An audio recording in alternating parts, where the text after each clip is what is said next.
Welcome to this session. My name is Bert. I'm working for Heynen, and we are giving you a presentation today about breach and attack simulation and how this can be used to improve your security posture. Okay? So let's go ahead. I will also attempt to do a live demo. Yesterday it went completely southwards, so it didn't work because I think you all experienced the poor quality of the Wi-Fi during this event. And yeah. Okay. So you can all experience the Wi-Fi of this event, so my demo may not work. So I also have copies, I have screenshots of my demo, so if necessary, we will switch. So basically, what is breach and attack simulation, and where can it be used? So breach and attack simulation is an automated way of drawing your attention to misconfigurations. That's the general statement. So you have a lot of technical security controls implemented in your network, and we want to test them. Are they properly configured? That's the basic idea of breach and attack simulation. But it's not limited to technical controls. We will also test a few administrative controls like phishing attempts and stuff like that. And it can also be proposed as a remediation to your current position in cybersecurity. So advice and remediation is also a key part of the tool. It's not only going to tell you that something doesn't work, something is improperly configured, and some attacks did work while they shouldn't be averted by your controls. And we give you also remediation. This remediation is really to the point because we work together with a lot of vendors like Palo Alto, Fortinet, all the different vendors. So the remediation is really to the point. The moment we know what you have implemented as controls, our remediation suggestions will be in part of that. So we will use that in our remediation. So these are your controls. So we have next generation firewalls, we have IDSs sitting, we have email gateways, we have antivirus, anti-malware, EDR solutions, cloud-based services. So a lot has to be configured, and a lot of mistakes can be made unintentionally, of course. So most of the mistakes are unintentionally, but there are mistakes made. That's human nature. So according to Gartner, 90% of breaches can be prevented if your security controls are properly configured and also entirely configured. So that's a large number. So misconfiguration can be anything. It can be something that's not being patched. We all know that we have to patch, but it can't be done in zero time. There's always a delay, and sometimes we make mistakes. We skip a patch, and it can be quite fatal. We can have problems with issues with firmwares not being updated, but it can also be a simple misconfiguration of a policy on a firewall or a missing policy on a firewall. Something is allowed that should not be allowed, or that was allowed that should no longer be allowed. And of course, we also want to measure this. We don't want to say it is bad or is it good, yeah, not red and green. We also want to measure it. So we're going to give you a score, a percentage. Like a score in high school, you get a percentage, and you will have to make this percentage as high as possible. Okay, you will see an evolution over time, and of course we want that percentage, that score, going upwards and not downwards. And when it goes downwards, it tips again upwards. That's the purpose of this tool. So there is measurement being done. It's a calculation on the number of successful assessments or unsuccessful assessments, depending on your point of view, of course. So the benefit of simulation are identifying those misconfigurations through safe attacks. So we're gonna attack systems on your network, but these are not prediction environments. So we set up independent hosts, standalone hosts, virtual hosts in many cases, can also be a physical host, and we will attack those. So those will be running an agent, and we will communicate with that agent, and that agent is communicating with our control servers. So we don't even use your local DNS. We don't go to LDAP. We do nothing. Everything is simulated, and when everything is done, everything is cleaned up. If we install malware, it will not be detonated.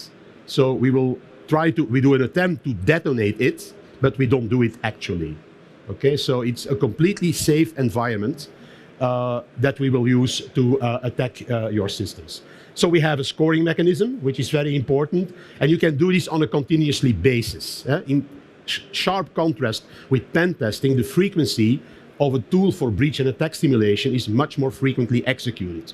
It can be, if you want, I have one running each hour, but that's for demo purposes, okay? But you can run it once a week, once a month, yeah, once a quarter. You can determine yourself the frequency at which you run your assessments, okay? So from a blue team's perspective, you often hear the demand to be able to be proactive, to more proactive. So can we simulate attacks before they really happen? How can we do that? And that's the ideal tool to do such things, yeah? So you should spend a little bit more time, a blue team should spend a little bit more time in the offensive phase. It should be a little bit more offensive. It's not like blue and red team, you have like a more purplish team. Their primary role will be defensive, but let us be a little bit offensive with a tool like this to be able to assess vulnerabilities before they really become an issue, okay? So where does we situate breach and attack simulation? You see you have frequency versus thoroughness. So it has to be thorough, of course. So you can start with a vulnerability assessment, which is low risk. It can be done on a continuous basis in a production environment, and it's a safe technique. Problem is, thoroughness is not that impressive. That's a problem with a vulnerability assessment. It's quite often a manual process. So you can do so many assessments a week, a day, a month, okay?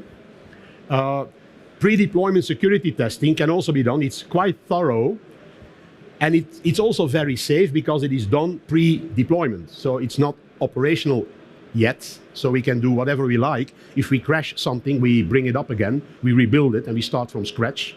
So it will not impact our production environment. So it's also considered a safe method of testing. Then, of course, we have what everybody recognizes, pen testing.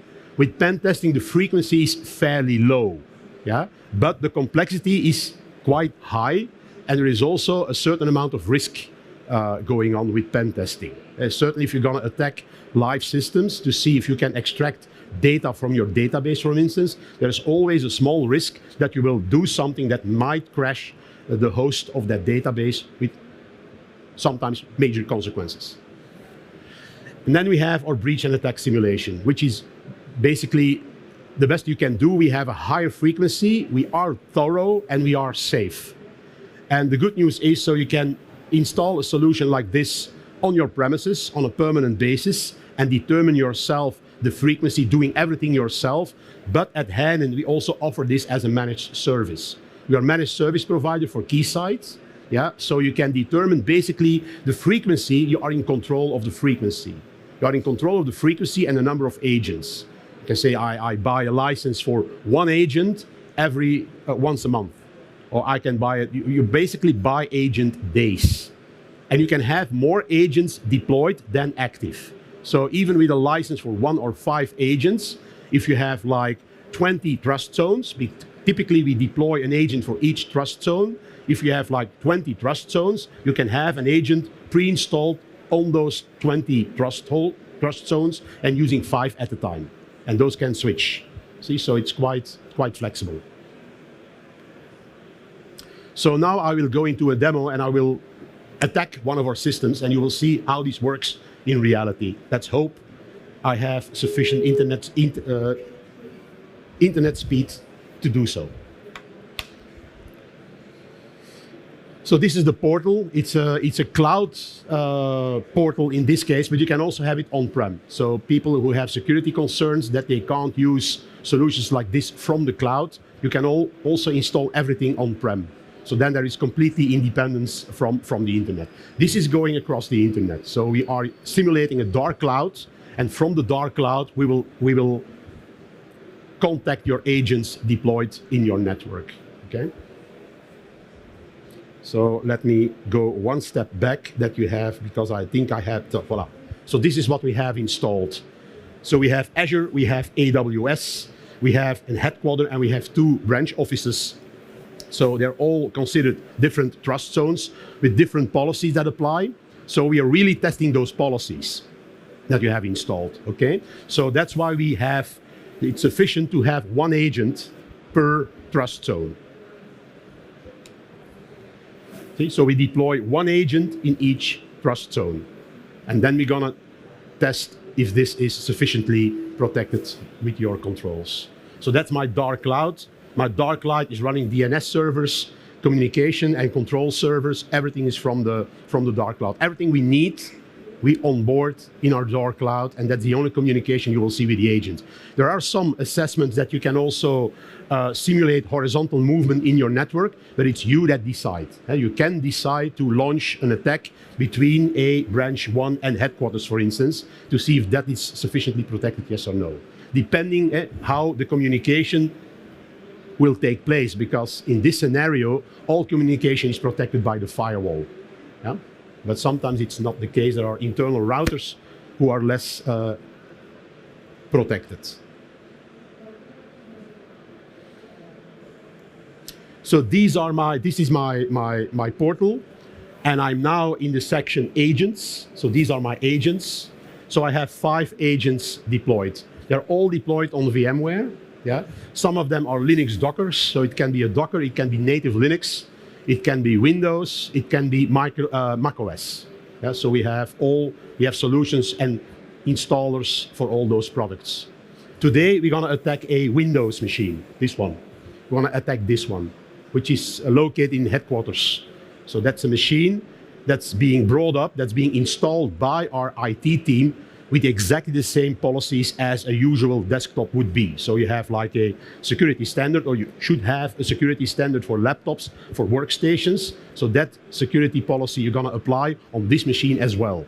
Because it makes no sense to going to test a machine that's completely different from the operational machines in your network. They have to be identical. The same endpoint solution, the same software installed, like Microsoft 365, Edge, Outlook with an account, that we can deliver email to the system, stuff like that. So I can also show you a topology, because that's very important. I told you about the possibility to indicate which security controls you have deployed in your system, and this is done on the level of the topology. So if you look at this topology, I should be able to move it a bit. No, it doesn't care. These are security enforcement points, basically, for that path between the dark clouds and your target zone. So my target zone is passing my firewall. My firewall is firewall and IDS. So I can click on this button and I can specify which technical controls I deployed on that spot. In this case, I hope so, he will come back with FortiGate. FortiGate as being a firewall. There will be firewall policies, and there are also IPS signatures. So he knows that this could be a recommendation to solve an issue. He can recommend a FortiGate policy. He can recommend a IDS signature for my device. And I can do this from the dark cloud to the individual systems. But for instance, you can have a situation where direct controls are also possible. So now I have also the possibility to create controls between my trusted zones. So communication trusted to trusted could be different. In my case, it is identical. I don't need this, but if you require this, we can do that. And so every circle you can click on and you can deploy your controls. And we have major support. Certainly not only FortiGate. I think they're almost all in there.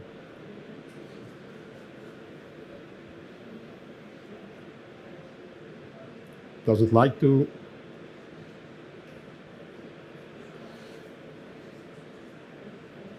Just to give you an idea, click on vendor, you will see it's quite an extensive list. Okay?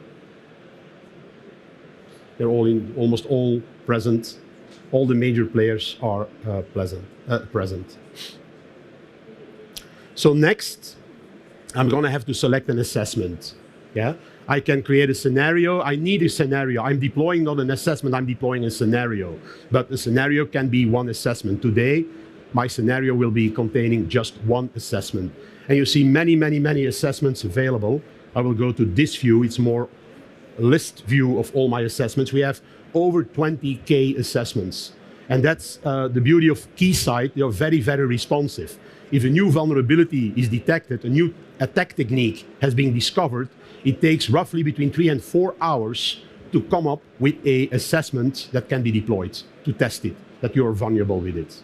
Okay, so it's almost the responsiveness of an antivirus. So they need to react immediately. A big team behind it that does the creation of all those assessments. And you can even make your own assessments. Yeah, so if you're skilled enough to create your own assessments, there is a possibility to add your own. But you don't have to. You see, they're almost all owned now by Keysight. There's just one that I made myself.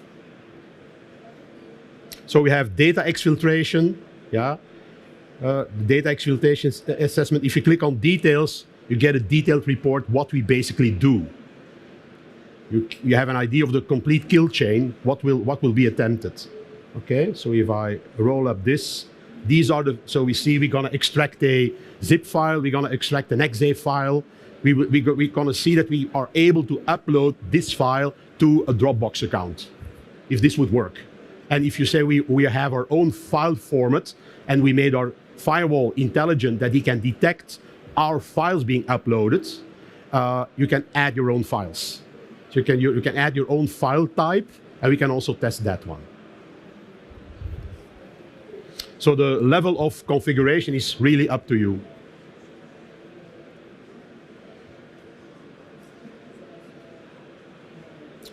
We also have more in the human resources domain, like phishing.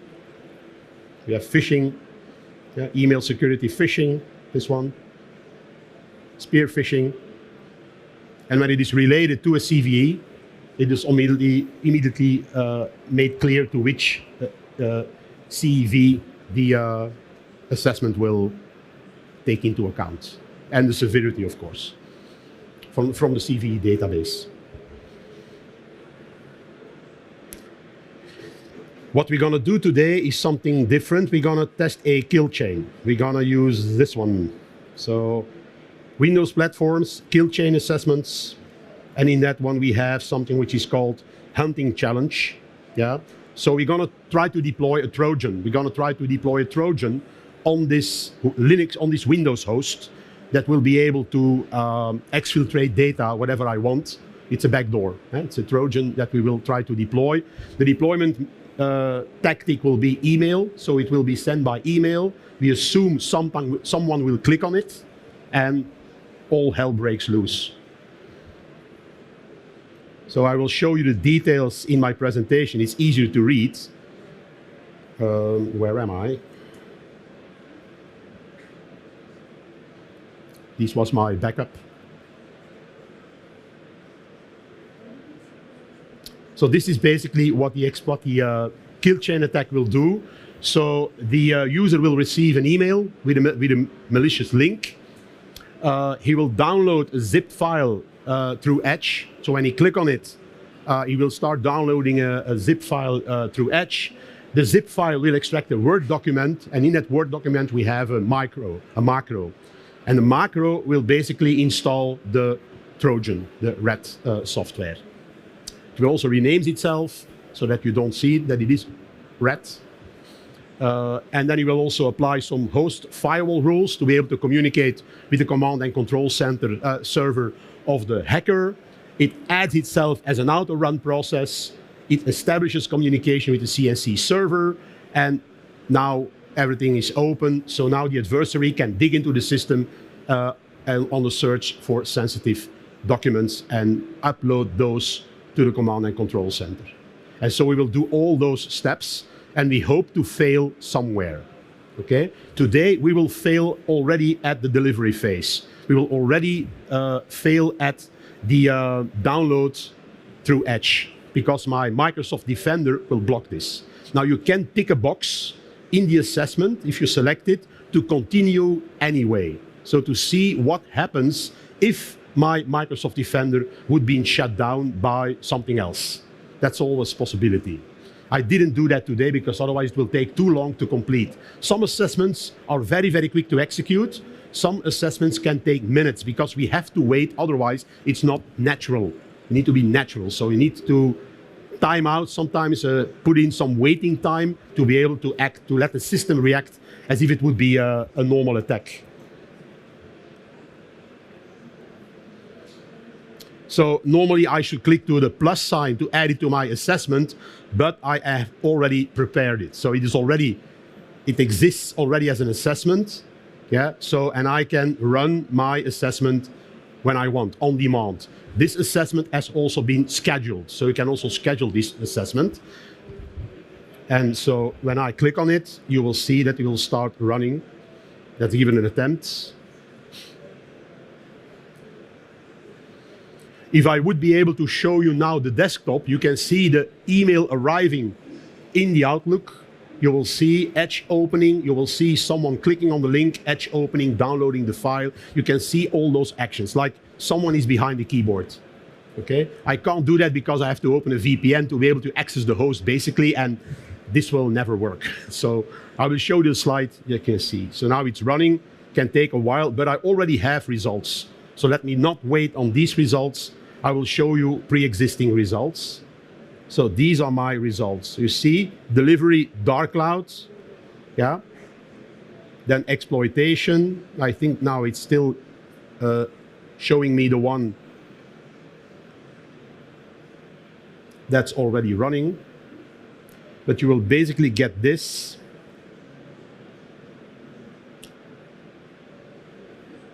Yeah, you will have this as an information when it finally finishes. You see, so my delivery result is okay because it was blocked.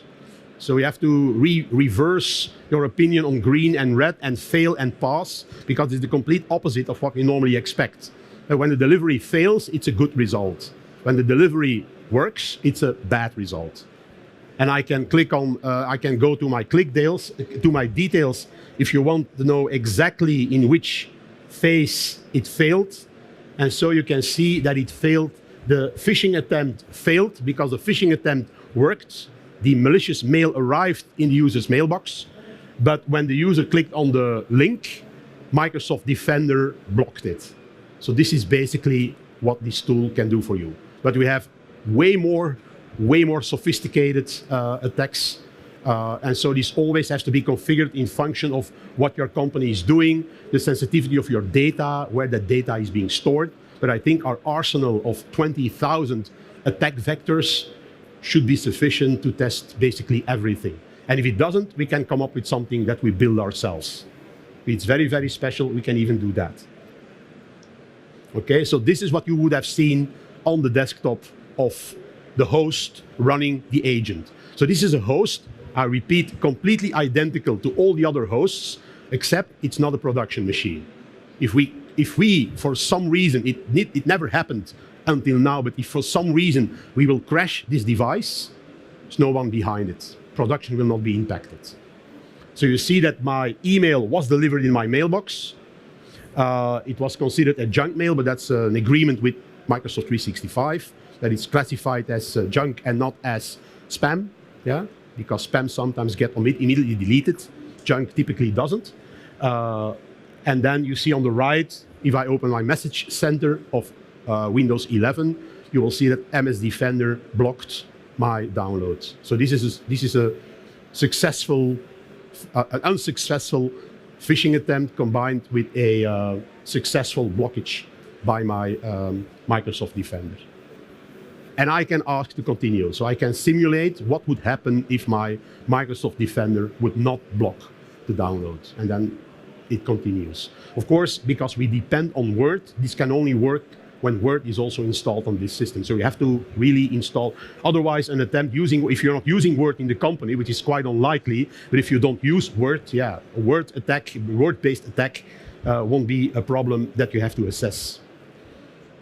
Okay, so we can schedule the scenario as a next step to have it running every day, every month, every hour. I think the highest frequency we have is once an hour. Okay. We can integrate with SIEM, which is also very interesting. We can close the loop, we can close the circle, we can go back to SIEM, and we can, via the API of many SIEM implementations and SIEM systems, like Splunk, for instance, we Via the API, we can go and look for registration of the events we provoked. So can we see these actions also happening on SIEM? If yes, then my SIEM is also properly configured. That's basically what we try to do with that integration.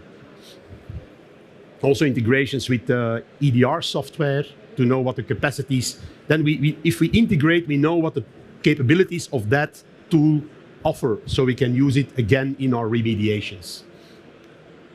Okay, so this is, I can ask, so this was my result that I had on my screen.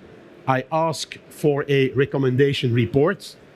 You get a CSV file, and you can download it after a few minutes. It's a cloud application, of course, needs to generate it, and we create millions a day.